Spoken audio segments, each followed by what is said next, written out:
Hi everyone! Today we're going to be gathering up our scrap yarn and making this very simple guitar string silencer. And you can work with any amount of this scrap yarn because we're going to be feeding new yarn into it as we go. But you will need 3 strands to work with at all times. And you can mix and match the brand, weight, size, and type. You can literally use any yarn for this. We'll also be using a size N or 15 or 10 millimeter crochet hook. And if you don't have this exact size, it isn't a problem. Just get as close as you can. So go ahead and grab the ends of your 3 strands of yarn, and we are going to work these simultaneously like they are one strand for the entire project. So we're going to begin with a magic circle, and then we're going to chain 2. And if you're unfamiliar with any of the stitches used in this pattern, check the links in the description.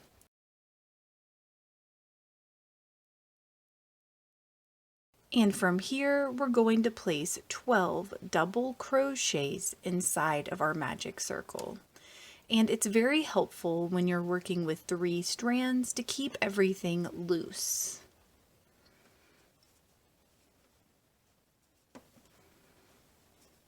And once you have your 12 double crochets in place, then pull on your tail to tighten the gap in your magic circle.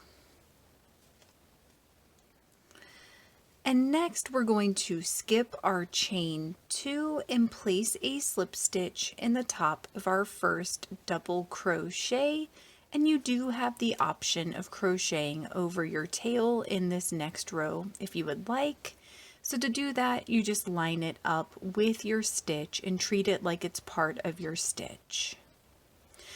For row 2, we're going to begin with a chain 2 and then diving right back into the same stitch where we've already placed our slip stitch. We're going to place 2 double crochets. And we're just going to place 2 double crochets in each stitch in our row, going all the way around, but making sure we don't work in our slip stitch at the end of the row. So when you get to the end of your row, you should have a total of 24 double crochets. And at the end of your row, you're going to skip your slip stitch and your chain 2 and then place a slip stitch in the top of your first double crochet. And for row 3, we're going to chain 2 and then place 1 double crochet back in that same stitch where we placed our slip stitch. And then in our next stitch, we're going to place 2 double crochets.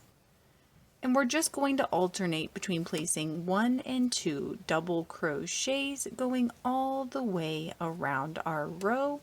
And when we get done, we should have a total of 36 double crochets.